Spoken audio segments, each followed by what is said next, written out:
currículum de Juan, pero va a abordar un tema de las relaciones fiscales también de la provincia, de un análisis de una de las provincias que más ha crecido en las últimas épocas, con sus problemas políticos, serios problemas políticos, pero ha demostrado un crecimiento, y no por nada tenemos ahí la primera filial, vuelvo a repetir, con un proyecto en marcha de una oficina de crédito público en la Cámara de Diputados, ¿no? Que es lo que es una vieja aspiración de ASAP y que hoy nuestra filial y nuestros representantes allá han impulsado. Así que bueno, vamos a... No sé si quiere leer. Juan Vega es licenciado en Ciencias Económicas y Contador Público Nacional. Posee además un máster en Economía en convenio entre la Universidad Nacional de Cuyo, la Católica de Chile y la Universidad de Chicago. Es docente universitario, fue consultor de Naciones Unidas en varios países de América Latina, fue decano de la Facultad de Ciencias Económicas de Cuyo, ministro de Hacienda de Mendoza, presidente de la Comisión Federal de Impuestos y del Banco Provincia de Mendoza, entre otros cargos de relevancia nacional y provincial. Lo escuchamos. Bueno, muchas gracias. Espero que me tengan paciencia con esta exposición. Después de haber escuchado el planteo de Marcelo Garriga sobre el problema de federalismo fiscal, yo me voy a concentrar en un aspecto que es el de la coparticipación federal, ¿no es cierto? El régimen de coparticipación federal que nos rige, digamos, tiene unos cuantos años, más años que la Constitución reformada en 1994, como decía Marcelo, y digamos, recurriendo a una expresión de un constitucionalista cordobés, Pedro J. Frías, digamos, rescata él el valor de la coparticipación federal en el sentido de que es un régimen que supera la desventaja que podría tener la fragmentación del sistema federal, economiza el costo de recaudación y permite, en el juego de los índices, atender a la igualdad de oportunidades y estimular la eficacia. En este momento nos rige una ley que data de 1988, está vigente en 1988, la ley 23.548.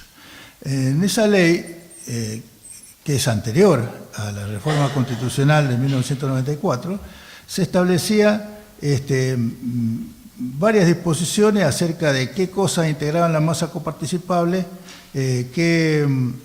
cuánto le corresponde a la nación, cuánto le corresponde al conjunto de provincias y cómo se distribuye la parte que le corresponde a las provincias entre las distintas provincias. Uno de los defectos de esa ley, que siempre se le marcó, que no tiene indicadores objetivos de reparto, por eso, como tuvieron las leyes de coparticipación anteriores, y que precisamente en la reforma constitucional de 1994 se incluye el tema que dice que la distribución entre nación y provincia tiene que ser, y entre las provincias entre sí y la ciudad de Buenos Aires tiene que ser en base a indicadores objetivos de reparto. Bueno, empezando, ¿qué cosas integran la masa coparticipable? Bueno, en el artículo segundo de la ley 23.548 dice que la masa coparticipable se va a integrar por todos los impuestos nacionales existentes a crearse, pero con las siguientes excepciones. Y marca, en primer lugar, los derechos de importación y exportación previstos en el artículo 4 de la Constitución, los impuestos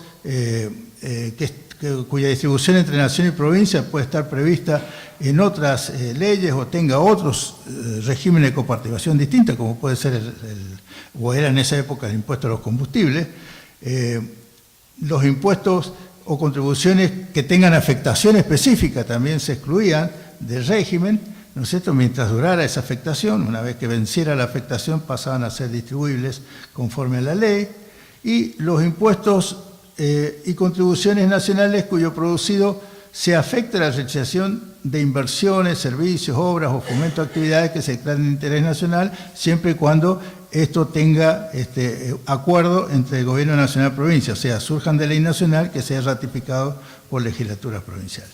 O sea, nosotros vemos en esto que hay una enorme cantidad de excepciones en la ley, y esto creo que abre y crea y agranda el problema respecto de la coparticipación federal. Son tantas las excepciones que marca el artículo 2 de la misma ley de coparticipación federal que en la medida que se creen nuevos impuestos con afectación específica o regímenes especiales, ¿no es cierto?, el tema se embarulla bastante. Y así ha sucedido, aún después del dictado de la ley 23.548 se han ido haciendo acuerdos entre nación y provincia o han salido leyes nacionales que han fijado distintas afectaciones específicas y distintas excepciones al régimen de coparticipación federal. ¿Cierto? Por ejemplo, tomemos algunos impuestos que están en el sistema nacional impositivo. Por ejemplo, empecemos con el impuesto a las ganancias, ¿no es cierto? Si nosotros miramos cómo se distribuye la recaudación del impuesto a las ganancias, llegamos a la conclusión que solo el 64% de la recaudación neta, después de algunas afectaciones específicas de sumas que están señaladas ahí en el cuadro, apenas se ven, como algo que va al sistema, una suma fija que va al sistema integrado de jubilaciones y pensiones, otro 2% que va al Fondo de Aporte del Tesoro Nacional, ¿no es cierto?, y otra afectación a la provincia, ¿no es cierto?, de la ganancia, de la recaudación neta de las ganancias, solo el 64% va a integrar la masa coparticipable, ¿no es cierto? Y a su vez, un 20% va al sistema integrado de jubilaciones y pensiones. Después hay un 10% que inicialmente iba todo al fondo del conurbano bonaerense, luego se le puso un tope de una suma fija máxima al fondo del conurbano bonaerense y el resto que excedía esa suma pasaba a ser coparticipable, ¿no es cierto? Además, hay un 4% que se distribuye de acuerdo a necesidades básicas insatisfechas, que va a un fondo de infraestructura básica social, un 2% que va al Fondo de Aporte del Tesoro Nacional, etc. Si nosotros miramos la segunda parte del cuadro, vemos cómo se distribuye el impuesto al valor agregado, ¿no es cierto? Solo el 89% va al régimen de coparticipación y el 11% va al sistema integrado de jubilaciones y pensiones. Y una parte de eso va al sistema nacional y otra parte va a financiar las cajas provinciales. O sea, todo esto se hizo en una época a lo mejor que había un gran problema con el sistema jubilatorio a principios de la década de los 90, donde realmente la protesta pública, digamos, por la falta de actualización de las jubilaciones hacía que el gobierno nacional se sintió muy presionado por estos reclamos y se fijaron estas asignaciones al sistema de jubilaciones y, digamos, las provincias aceptaron estos cambios. Si miramos otros impuestos, ¿no es cierto?, ya menores que estos dos, puede ser el régimen de monotributo, por ejemplo, solo el 30% se distribuye a las provincias por el régimen de coparticipación federal y el 70% va al sistema integrado de jubilaciones y pensiones, tal vez por la naturaleza del impuesto del monotributo que integra varias contribuciones. Si tomamos otros impuestos, como el impuesto a los bienes personales, también vemos todas estas afectaciones específicas. Solo el 93,7% se distribuye de acuerdo al régimen de la ley 23.548, un 6,3% va a las cajas de previsionales, provinciales y municipales, y luego una suma fija va al INCUCAE, ¿no es cierto? Por ahí aparecen algunas afectaciones específicas que tan específicas, digamos, que llaman la atención, digamos, por qué no están en el presupuesto nacional, ¿no es cierto?, en lugar de estar como deducciones del régimen de coparticipación. Bueno, en fin, si nosotros comparamos la recaudación tributaria, lo que va a las provincias, cuánto integra la masa coparticipable, nosotros podemos ver esa línea verde que está en el gráfico y los puntos que se miden sobre el eje derecho, digamos, nos está marcando qué porcentaje de la recaudación tributaria nacional va a parar a la masa coparticipable. De acuerdo al artículo 4, creo, de la ley 23.548 establece una garantía de coparticipación que decía que, de todos modos, el total de recaudación que recibiera la Nación, por lo menos el 34% debía ser coparticipable, ¿no es cierto? Estableció una garantía de coparticipación del 34%. Fíjense que la ley de coparticipación 23.548 establecía que más del 57% tenía que ir a las provincias de la recaudación nacional, pero establece como mínimo el 34% porque no se les escapaba a los que hicieron la ley en ese momento que gran parte de las recaudaciones del gobierno nacional no iban a estar dentro del régimen de coparticipación. Por eso pusieron la garantía mínima. Bueno. Si tomamos de nuevo lo que dije antes sobre cada uno de los impuestos, vemos que la masa coparticipable estaría integrada por el 89% de la recaudación del IVA, el 64% del neto del impuesto a las ganancias, el 30% del impuesto a los débitos y créditos bancarios, una cosa que llama la atención, porque la mayor parte de este impuesto no es coparticipable, lo cual, tengo entendido, yo no soy abogado, ¿no es cierto?, pero he escuchado por ahí que hay un fallo pendiente ahí en la Corte Suprema de Justicia de la Nación acerca de este impuesto, que puede originar alguna perturbación acerca de cómo está siendo distribuido actualmente. Y según me decía algún abogado, podía poner en duda la permanencia del impuesto, ¿no es cierto? Bueno, creo que en Estados Unidos le llaman el VAT tax, el impuesto malo. En realidad es una sigla, Banking Account Debit Tax, quiere decir, ¿no es cierto? Pero bueno, yo digo que en Argentina es peor porque grava no solo los débitos, sino también los créditos bancarios, ¿no es cierto? Bueno, del impuesto del régimen interno unificado, el 100% va a la masa coparticipable, de la ganancia mínima presunta también el 100%, el impuesto sobre los intereses pagados también el 100%, en fin, hay otros impuestos que tienen el 100%, del impuesto a la capital de la cooperativa solo el 50%, porque el otro 50% tiene otro destino. Bueno, en fin, nosotros tenemos la masa coparticipable bruta. Ya en el Pacto Fiscal de 1991 se acordó que el 15% debía ir al sistema integrado de jubilaciones y pensiones, luego iba a haber también un fondo compensador de desequilibrios provinciales, y de la masa coparticipable neta, el 1% tenía que ir al Fondo de Aporte del Tesoro Nacional, el 40,24% al Tesoro Nacional, el 1,4% a la Ciudad de Buenos Aires, pero esto acaba de ser hace unos meses reformado, y en lugar del 1,4% va el 3,75%, cerca del 15% de esa precoparticipación que iba al ANSES. Ya la Corte ha fallado para que 3 provincias reciban de vuelta ese 15%, que ojo, que ese 15% también se deducía de la masa que le tocaba a la Nación, ¿no es cierto?, que son Santa Fe, Córdoba y San Luis, digamos, y hay un acuerdo entre el Gobierno Nacional y las restantes provincias para devolver en 4 años, digamos, ese 15% a las demás provincias. Bueno, de todos modos, de acuerdo a lo que queda, digamos, del 57,35% de la masa coparticipable, una parte va a transferencia de servicios, otra parte a la ley de financiamiento educativo, y lo que queda va a la distribución según el artículo respectivo de la ley 23.548. Como ustedes ven, esto es una cosa muy intrincada, tan intrincada que si nosotros agregamos todas las otras impuestos que no integran la masa coparticipable, ¿no es cierto?, y queremos representarlo gráficamente, tenemos lo que ha dado en llamarse el laberinto fiscal, ¿no es cierto? ¿No es cierto? Ahí en la parte superior tienen todos los impuestos que son coparticipables, a los costados tienen los que no son coparticipables, en fin, no voy a entrar en estos detalles porque, pero ustedes pueden seguir la línea, cada una de las líneas, y ver cómo se distribuye cada impuesto, ¿no es cierto? Esto es obra del asesor jurídico de la Comisión Federal de Impuestos, ¿no es cierto?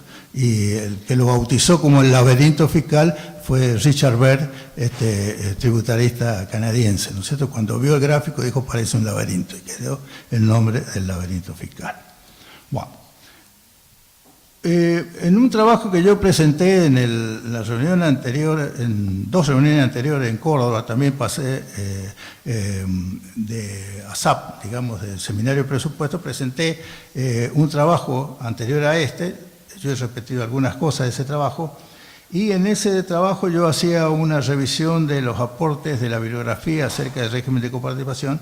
Y bueno, en este he seguido tratando de hacer una revisión más reciente, más posterior. He tomado algunos trabajos posteriores a aquel trabajo anterior. He tomado, por ejemplo, este trabajo de Porto, que mete el tema del gasto público en la cuestión. Y dice, siguiendo a Samuelson, digamos que el nivel de gasto público y su distribución geográfica depende tanto de variables económicas como políticas, por lo que la solución eficiente puede no lograrse nunca, pero si se logra una solución política, digamos, esa solución va a ser aceptable. ¿No es cierto?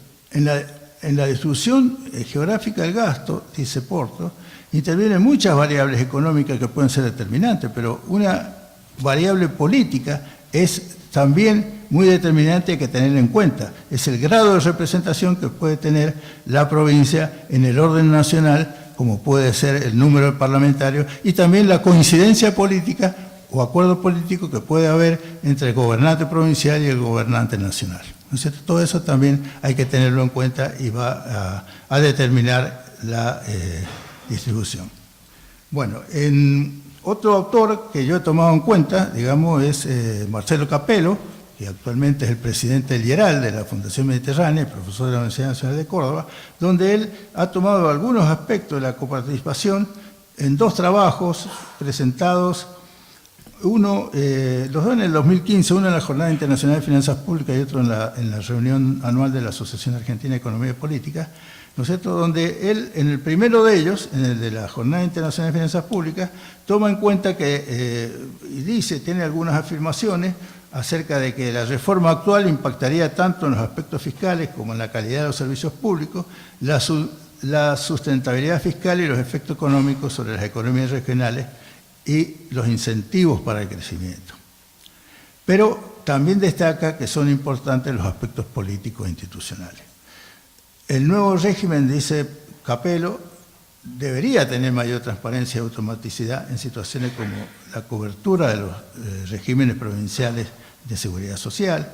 Propone eliminar varias extracciones específicas, propone crear un fondo de infraestructura social, un fondo de integración territorial. También propone la creación de un fondo anticíclico previo a la distribución para suavizar las fluctuaciones de la economía. Y eso sería válido tanto para el gobierno nacional como para los provinciales, pero pretende incorporar, digamos, al régimen otros actores como puede ser el sistema integrado de jubilación y pensiones. Ya no se trata de un club con 24 socios, sino con 25, sería el sistema integrado de jubilación y pensiones. Además, él propone no derogar la ley 23.548, no derogar los pactos fiscales del 92 y 93, sino que reemplazar las detracciones de esos pactos por otro régimen digamos, y crear un fondo que se distribuya de acuerdo a lo que establece el artículo 75 de la Constitución. Bueno, también en el segundo artículo, Capello y sus colaboradores hace una comparación internacional muy interesante, ¿no es cierto?, acerca de cómo funcionan las transferencias entre gobierno nacional y gobiernos subnacionales. Toma varios países del régimen federal, toma 2 países del régimen unitario, ¿no es cierto?, a lo mejor excluye países muy importantes como puede ser Estados Unidos y Alemania, pero toma como Canadá, Australia, Brasil, México, la India como países federales, y toma España y Colombia como países unitarios. En realidad España será unitario, pero tiene un grado de centralización fiscal muy grande, superior al que tiene la Argentina. Bueno, él hace un estudio econométrico, toma distintas variables que pueden explicar las transferencias entre el gobierno nacional y las provincias, como el Producto Bruto Geográfico Per cápita, la densidad de población, el ciclo económico, el nivel educativo, la población anciana, un índice de pobreza, grado de representación política o de representantes parlamentarios por millón de habitantes, en fin. Concluye que la Argentina discrepa fuertemente de los otros países, en especial en cuanto a la incidencia de las transferencias discrecionales, y lo compara con Brasil y la India. También, otra cosa que distingue a la Argentina es que sus transferencias no tienen relación con el ingreso de cada provincia. En fin, yo no estoy de acuerdo con todas sus conclusiones porque pienso que Argentina es un país que difiere de los países con los que él la compara, como puede ser Canadá o Australia, ¿no es cierto? Por ejemplo, Canadá y Australia no tienen la concentración de población que tiene la Argentina alrededor de la capital política del país, ¿no es cierto? En ese caso nos parecemos más a México que Canadá o Australia. Bueno, pero en fin, son críticas, pero yo volviendo a ese trabajo anterior que presenté en la reunión de ASAP de Córdoba, de Carlos Paz, en ese trabajo nosotros proponíamos ir a un régimen que fuera mucho más simple que el que los rige y mucho más simple que el que proponen otros autores, ¿no es cierto? Nosotros decíamos, bueno, ¿qué cosas tiene que integrar la masa coparticipable? ¿Qué tributos lo tienen que integrar? Nosotros decíamos, debe estar integrado por todos los impuestos, actuales y por crearse, con la única excepción de los aportes al sistema de seguridad social, ya que la naturaleza tributaria del mismo se justifica por su destino. Y cuando decimos todo, incluimos los impuestos a la exportación e importación, ¿no es cierto? Incluso decimos, si tiene que haber impuestos con afectación específica, tienen que estar también en la misma ley de coparticipación y tienen que estar dentro del régimen. Esto evitaría lo que hemos experimentado en los últimos años, de que el gobierno federal tenga preferencia por aquellos impuestos que no son coparticipables, como puede ser el caso de las retenciones a la exportación, ¿no es cierto? El gobierno federal, va a preferir siempre aquellos impuestos que no tenga que participar. Si tiene que comparticipar todos los impuestos, esperamos mayor neutralidad en ese sentido. Bueno, para decidir cuál debe ser la distribución primaria, tengamos en cuenta cuáles son los servicios que tiene que prestar el gobierno nacional, cuáles son los servicios que tienen que prestar los gobiernos provinciales.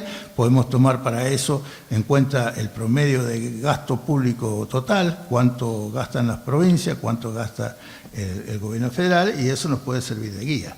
Y en la distribución secundaria, en ese trabajo, nosotros tomamos ciertos indicadores objetivos de reparto. Tomamos la población, las necesidades básicas insatisfechas, el índice de desarrollo humano, y introducíamos una cuestión que es nueva, que no está prevista en la Constitución, pero que a nuestro juicio tampoco la contradice, que es incluir en la distribución secundaria incentivos de responsabilidad fiscal. O sea, que los gobiernos provinciales puedan mejorar su participación dentro de la masa coparticipable en la medida que sigan ciertas reglas de responsabilidad fiscal. Bueno, después, como pasar de un régimen a otro,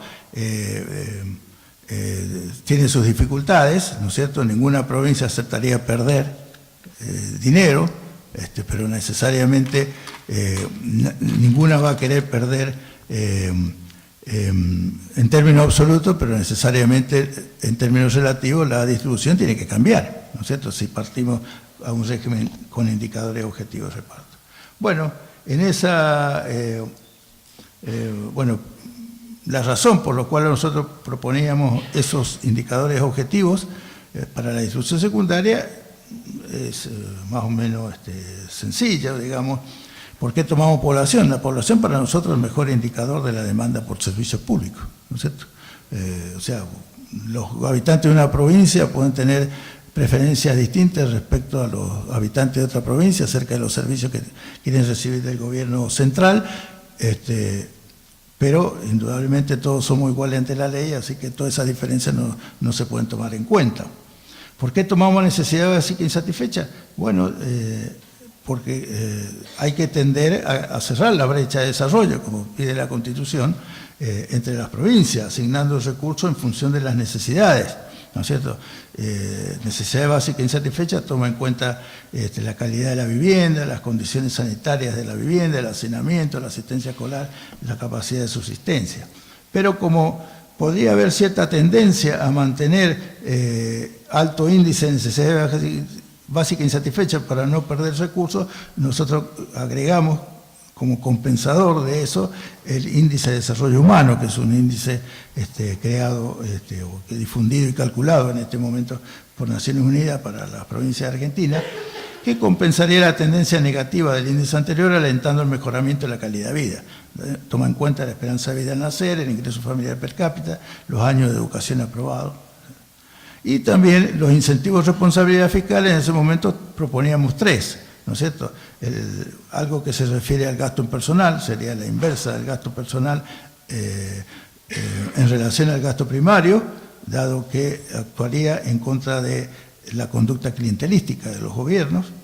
Tomamos ingresos tributarios propios en relación con los ingresos tributarios totales para premiar el esfuerzo fiscal de la provincia, y tomamos el cociente entre ingreso corriente y gasto corriente como para premiar el esfuerzo por alcanzar solvencia por parte de las provincias. Bueno, ya la distribución primaria, ya hemos dicho qué es lo que integraba el artículo tercero, la 23.548, ya lo hemos dicho. El último renglón es lo que debería destacar. En 2015 la recaudación total nacional, el 41% fue a las provincias y a la ciudad de Buenos Aires, pero solo el 79% del total se distribuyó de acuerdo al régimen de coparticipación federal. Perdón, el 79% de ese 41%. Bueno, en este cuadro, si yo sumo lo que recauda la nación más lo que recauda las provincias, las transferencias por el régimen de coparticipación federal apenas superan el 22%, ¿no es cierto? Bueno, pero es un detalle que a lo mejor no es destacar. Bueno, ¿cómo se compone la distribución? Digamos, en las líneas, columnas rojas, tenemos la distribución de los recursos coparticipables, y las cabezas azules, la línea, estaría indicando lo que se distribuye fuera del régimen. En definitiva, si nosotros tomamos el total, incluyendo la distribución coparticipada sobre la distribución bruta, lo medimos sobre el eje derecho, estamos en el 80% de la distribución, sería el 80% de la distribución bruta lo que se distribuye de acuerdo al régimen de coparticipación. El otro 20% se distribuye fuera del régimen. Bueno, también acá en este gráfico tomamos el gasto público consolidado del sector público nacional no financiero, tomando arriba la parte azul se refiere al gasto municipal, la parte verde al gasto provincial, incluida la ciudad de Buenos Aires, y la parte roja el gasto nacional. Pero vamos a apurarnos, no sé, todavía no me han dejado ningún aviso, pero Todavía no, pero en cualquier momento me echan. estamos ahí. Bueno, un aspecto de la distribución secundaria. En la discusión sobre la distribución secundaria se suele destacar que la ciudad de Buenos Aires es la jurisdicción que recibe menos recursos per cápita del gobierno federal, lo cual es cierto. Le sigue en orden ascendente. Si nosotros vemos la ciudad de Buenos Aires, la menor en distribución per cápita, le sigue para arriba la provincia de Buenos Aires, le sigue para arriba la provincia de Mendoza. Las tres están por debajo del promedio nacional. Hay dos provincias que están alrededor del promedio nacional, una un poquito más arriba, otra un poquito más abajo, pero muy cerca del promedio, que son Córdoba y Santa Fe, y las otras 19 jurisdicciones están por encima del promedio nacional, ¿no es cierto? La baja participación de la ciudad de Buenos Aires puede justificarse por el gran número de servicios que recibe los habitantes de la Ciudad de Buenos Aires del Gobierno Nacional, de servicios locales, como puede ser el Servicio de Justicia, parte del Servicio de Seguridad, aunque eso se está reformando, y el Servicio Penitenciario, por ejemplo, son todos servicios que los presta el Gobierno Nacional y que en las provincias los prestan los gobiernos provinciales, ¿no es cierto? Seguridad, justicia y servicio penitenciario.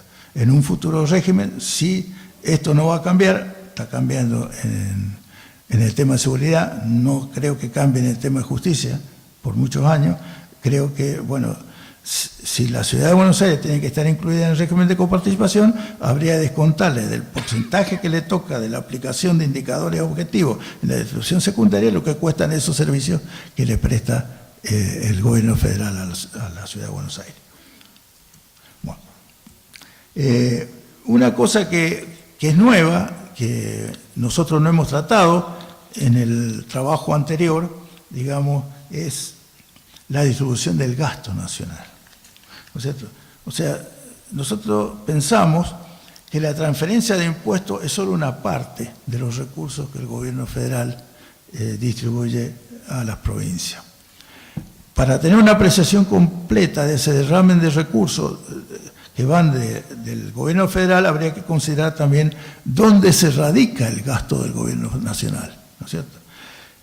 ¿Dónde va a parar el gasto público, ¿no es cierto? Y esto es importante en la medida que esta distribución del gasto da ventajas comparativas a las jurisdicciones más favorecidas, produciendo un incremento en el Producto Geográfico Bruto de esas jurisdicciones, al mismo tiempo que aumenta su capacidad para generar recursos fiscales propios, entre otros beneficios que recibe.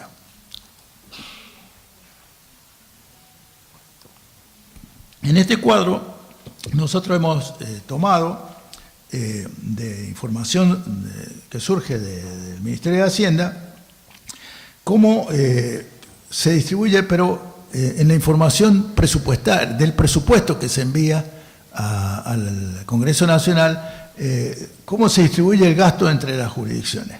Tomando las últimas columnas nada más, he subrayado la de 2014 y 2015 con rojo, los dos números, pero si nosotros tomamos 2013, 2012, 2011, vemos que más del 50% del gasto nacional se vuelca a la Ciudad de Buenos Aires y a la provincia de Buenos Aires, ¿no es cierto?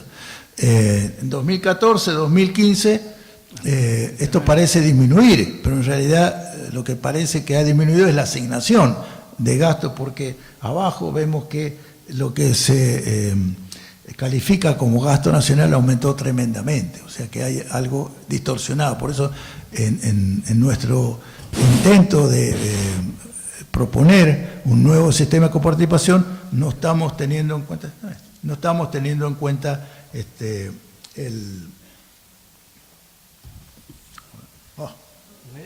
me parece que esto sigamos así como estamos. Ahí está. Bueno, a ver si vuelvo al cuadro anterior.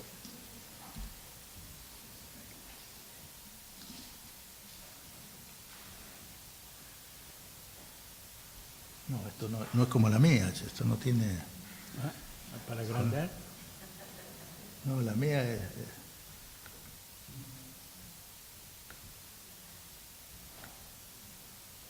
Bueno, ahí está. Bueno, no importa, ya está. Se escapó. Ahí está. No, la mía yo la toco y responde, esta no. Bueno, esto es lo que les quería mostrar, digamos. O sea, en la asignación del gasto por provincia hay aparentemente en el 2014, en 2015, información incompleta, a mi juicio, ¿no es cierto? Porque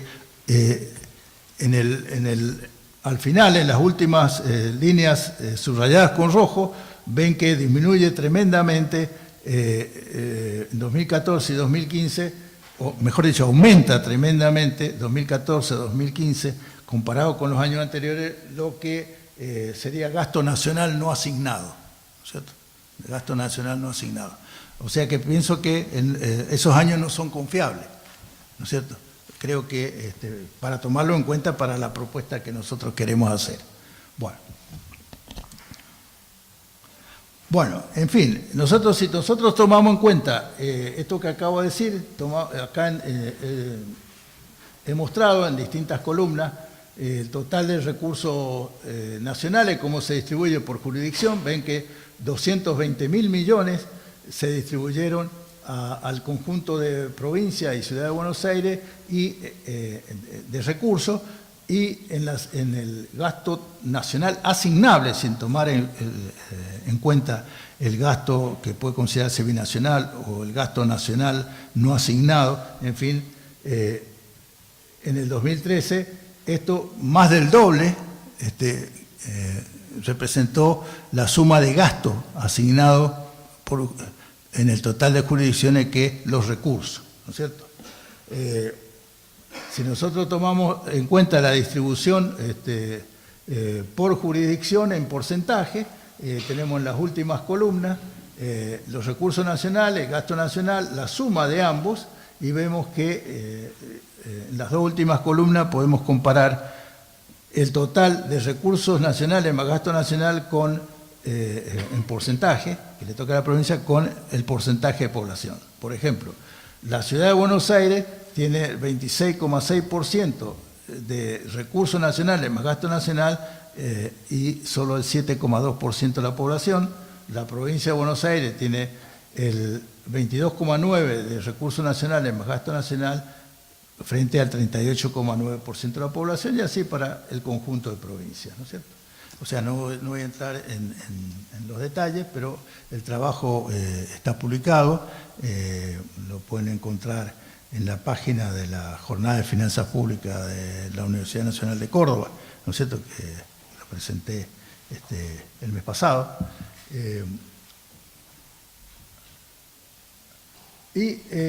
Tomando en cuenta estas variables que estamos considerando, tomando los recursos per cápita, recursos nacionales distribuidos per cápita en las provincias, el gasto nacional per cápita también, y la suma de ambos, ¿no es cierto? Yo he hecho un ranking, digamos, viendo la posición relativa que tiene cada jurisdicción con respecto a cada una de estas variables, ¿no es cierto?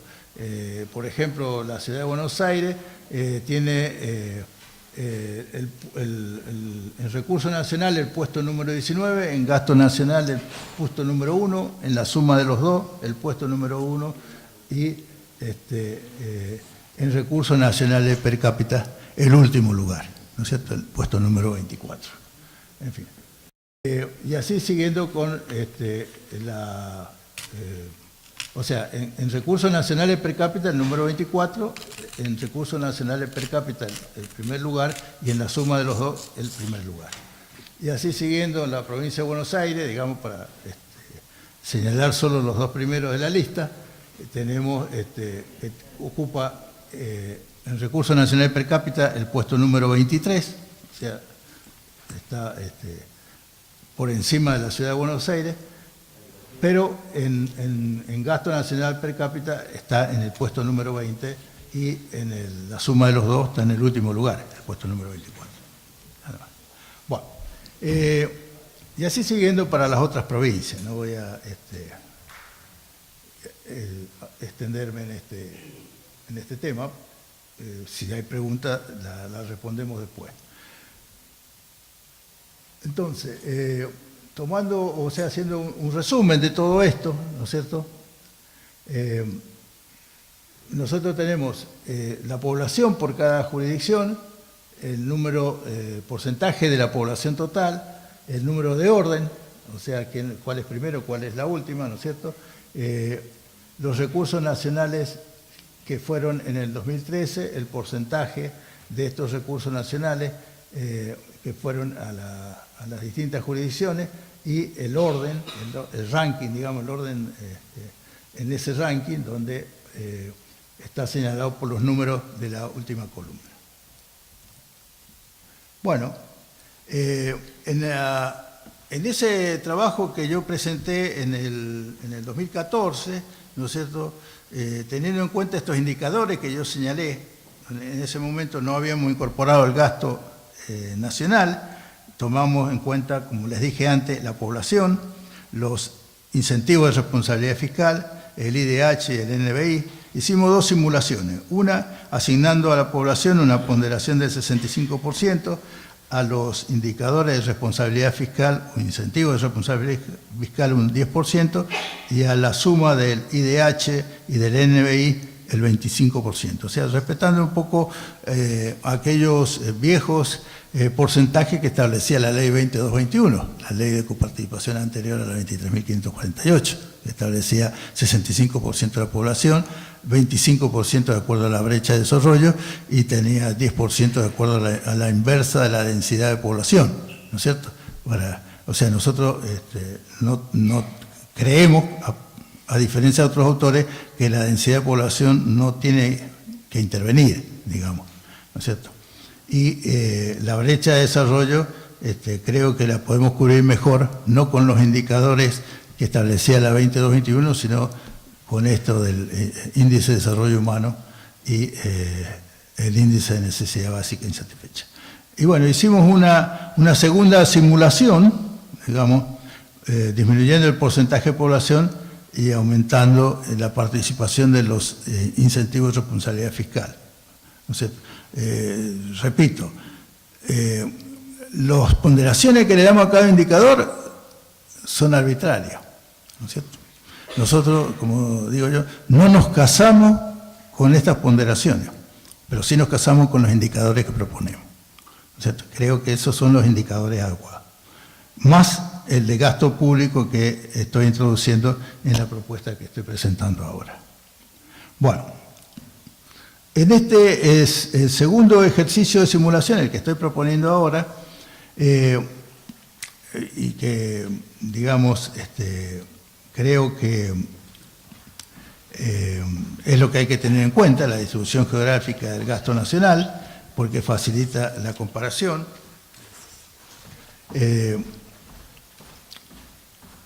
Yo estoy tomando los datos para el año 2013, por lo que les dije antes, los años 2014, 2015 creo que no son datos muy confiables, deben ser datos muy provisorios, no estaban totalmente asignados.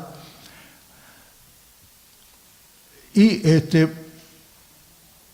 la gran limitación que tiene este nuevo indicador, que se refiere a la distribución del gasto, es que es gasto presupuestado, no es gasto ejecutado. No conseguí en ese momento información sobre gasto ejecutado. Voy a seguir buscando a ver si la encuentro. Y las ponderaciones que le damos en esta simulación, vuelvo a decir, una simulación, un ejercicio de simulación, población, le asignamos una ponderación del 55%, a la inversa del gasto nacional un 10%, a los indicadores de responsabilidad o incentivos de responsabilidad fiscal un 10% y a la suma del IDH y del NBI un 25%.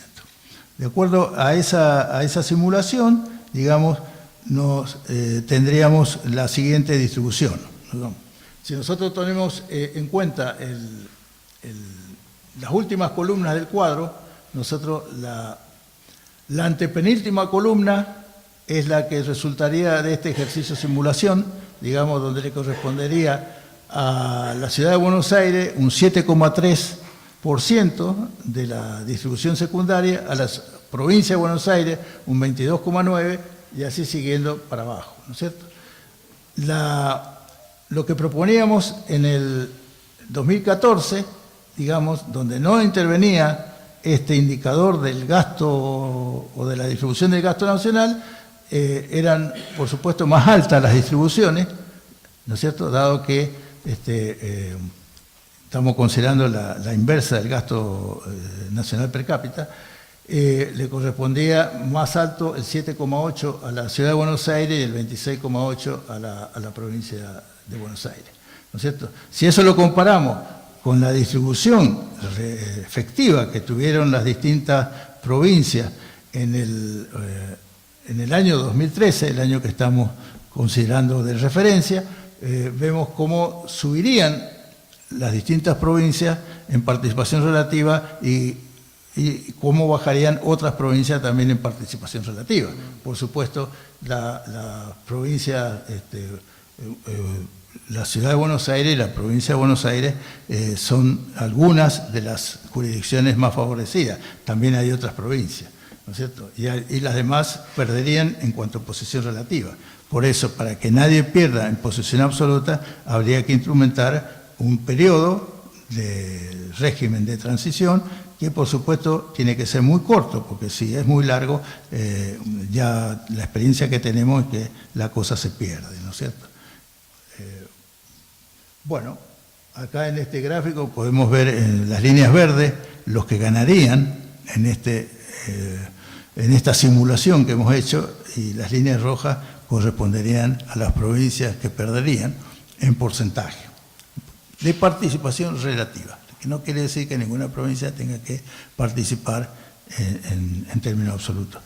Yo tengo una experiencia en la provincia de Mendoza, en el año 1988, dictamos una ley de coparticipación municipal, ¿no es cierto?, en la provincia, que introducimos en ese régimen los incentivos de responsabilidad fiscal. Casi un tercio de los recursos se distribuía en incentivos de responsabilidad fiscal, casi un tercio, 32%.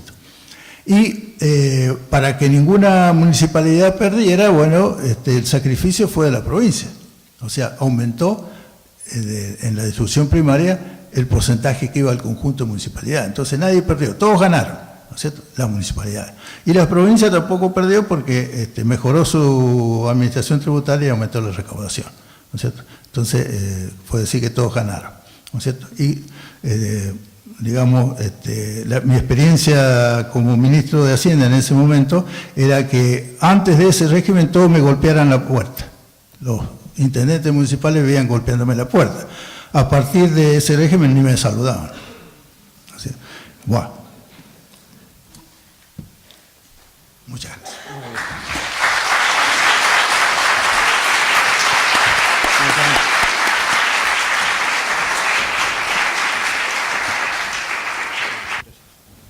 Sí, Abelardo Orbín, ¿qué tal, Juan? Siento un déjà vu, tuvimos una conversación sobre esto mismo en las jornadas internacionales. Obviamente, bueno, valoro el esfuerzo y el trabajo, pero obviamente no está tomando algunas otras cuestiones que inciden en la distribución de recursos. Básicamente, por ejemplo, la renta sojera a través del Fondo de Soja se distribuye a todo el país y la renta petrolera no. O el gasto fiscal que implica el régimen especial de Tierra del Fuego, de promoción. Y finalmente, sobre los indicadores de gasto, obviamente que hasta que el clasificador geográfico no distinga entre geográfico de oferta y geográfico de demanda, vamos a tener los números medios mezclados. Como ejemplo, hace 2 años se inundó la ciudad de La Plata y el Ministerio de Desarrollo Social de la Nación compró colchones y frazadas en la ciudad de Buenos Aires. Es decir, desde el punto de vista de la demanda, el gasto se hizo en la ciudad, desde el punto de vista de la oferta de producto, el gasto fue para la ciudad de La Plata. Obviamente que el gasto en la ciudad influye en nivel de actividad económica y favorece la recaudación tributaria en la ciudad, desde ya. Pero hasta que el geográfico no distinga entre oferta y demanda, tenemos algunos problemitas utilizando ese clasificador. ¿Sí? Gracias. Bueno, con respecto a Tierra del Fuego, realmente es uno de los grandes ganadores, la que gana más. Y bueno, yo acepto, digamos, la observación en el sentido que no hemos tomado en cuenta el gasto tributario, ¿no es cierto? El gasto tributario, o sea, la renuncia fiscal en recaudación impositiva que hace la Nación al otorgar determinados beneficios, como puede ser la promoción económica de Tierra del Fuego, ¿no es cierto? O sea, habría que, eso se llama gasto tributario, habría que considerar el gasto tributario a ver, mejorar esto. Respecto a la renta petrolera, bueno, un tema mucho más complejo, porque la Constitución Nacional le garantiza los recursos del subsuelo, digamos, que le corresponden, son propiedad de las provincias, ¿no es cierto? Y ya las provincias ya tienen desde, qué sé yo, aceptado en 1935 una limitación en cuanto a cuánto les corresponde de regalías, ¿no es cierto? Con este respecto. Bueno, yo digo, bueno, las provincias petroleras, sobre todo las de la Patagonia, prácticamente los recursos que están bajo tierra es los principales recursos que tienen. Los de la pampa húmeda tienen el suelo, tienen la lluvia, tienen otro montón de recursos que los otros no tienen, ¿no es cierto? Entonces, habría que tomar en cuenta también esas consideraciones. Yo vivo en una provincia que tiene explotación de petróleo. Tal vez era la principal provincia productora de petróleo en la década del 70, pero la mayor parte de los yacimientos se agotaron, ¿no es cierto? Pero bueno, todavía tiene algún tipo de regalía. Bueno, yo creo que hay provincias que tienen ventaja y hay provincias que tienen desventaja. O sea, yo creo que los recursos del subsuelo, eso es algo que no se puede tocar, son de las provincias, ¿no es cierto? Pero hay que explotarlo. Lo que no se explota no tiene valor. O sea, en la medida que lo que queda debajo tierra no vale nada hasta que no se lo saque, ¿no es cierto? Y bueno, y eso en cuenta, habrá que tener en cuenta cómo se licita eso, y bueno, el régimen impositivo que van a tener que soportar las empresas que exploten esos recursos, en fin, son cosas a decidir y a tener en cuenta. La otra tema no me acuerdo cuál era, ya me olvidé. El clasificador geográfico. ¿Cómo? El clasificador geográfico. Bueno, sí, habría que ver, bueno, es un tema, no tengo respuesta tampoco, a pesar que ahora lo recordé, habría que analizarlo, digamos. Lo dejamos para otra ocasión. Sí. ¿Alguna otra pregunta? Yo simplemente quiero agregar una cosa. A mí me tocó estar en Santiago cuando se aprobó la ley y nunca supimos por qué Santiago tenía el 419 de coparticipación. Era un arreglo político del gobernador Carlos Arturo Juárez, que logró negociar, pero comparado con otras provincias, nosotros teníamos el 419 contra otra, y nunca nadie explicó. Lo que sí sé es que no estaban dispuestos a bajarle ni un centavo, no a aceptar ni un centavo de bajar la coparticipación. Por eso cuando vos decías, Juan, de lo difícil, realmente bajarle, cuando veo aquí que Santa Fe le va a bajar un 3,1, a Santiago un 1% de la coparticipación, es difícil pensar que se pueda aceptar una cosa de esa. Bueno, el tema, la respuesta que yo tengo, el tema fue estrictamente político. Sí, totalmente. En el año, cuando se dicta la ley 23.548, se discute en el año 1987, hasta septiembre de ese año, o hasta diciembre de ese año, habían 12 provincias gobernadas por el Partido Justicialista y el resto de las provincias, las mayores, por ejemplo, de las mayores, Córdoba, Buenos Aires, Mendoza, estaban gobernadas por el Partido Radical, que coincidía con el gobierno nacional. Las provincias presionaban por una nueva ley de coparticipación, porque ya habían sufrido la experiencia de los acuerdos financieros transitorios y de las decisiones unilaterales por parte de la Nación.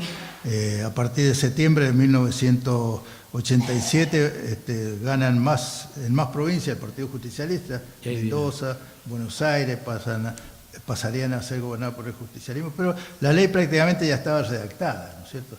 Y ustedes ven que una de las provincias que tiene más porcentaje es la provincia del Chaco.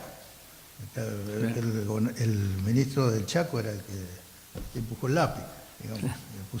Mendoza, por ejemplo, con la 22-21 tenía, creo que el 4,77, Buenos Aires tenía como el 27, con la 22-21, bajó al 19, después la compensaron con parte de ese 2% que establece uno de los primeros artículos. Mendoza tenía, en el artículo 4 tenía 4,03, se armó una pelea tremenda entre los gobernadores justicialistas en el Hotel Presidente, unos días antes de que hubiera cambio de gobierno. Al último, ante las posibilidades de que el gobernador de Mendoza renunciara al cargo que tenía en la conducción del Partido Justicialista, en la provincia de Buenos Aires le cedió 1,1%, Santa Fe le cedió 0,1%, Córdoba, que no estaba presente, le quitaron 0,1%, entonces Mendoza pasó 4,33%. Con eso, Mendoza quería más, pero llegó el gobernador de La Rioja, empezó a hacer lío. ¿Saben quién era el gobernador de La Rioja, no?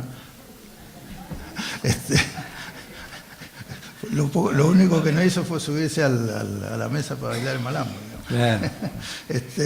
Y bueno, al fin ahí se calmó, se le hizo un acuerdo de darle gran parte de los, cerca de un tercio de los aportes del Tesoro Nacional fueron para La Rioja, el pacto Cafiero no sigue, en fin, fue un tema estrictamente político, ¿no es cierto? De los cuales yo fui testigo en la última jornada, ¿no es cierto?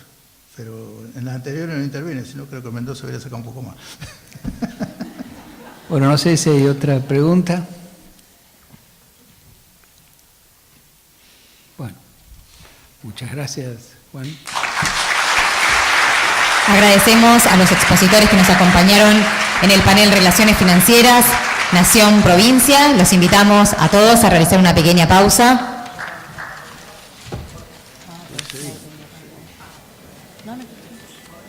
¿Y de qué es el libro igual de los mensajes? Antes de la pequeña pausa, le vamos a entregar al señor Juan Vega un libro con las imágenes de algunos paisajes de la República Argentina y un certificado por su participación en calidad de expositor. ¿También lo mismo?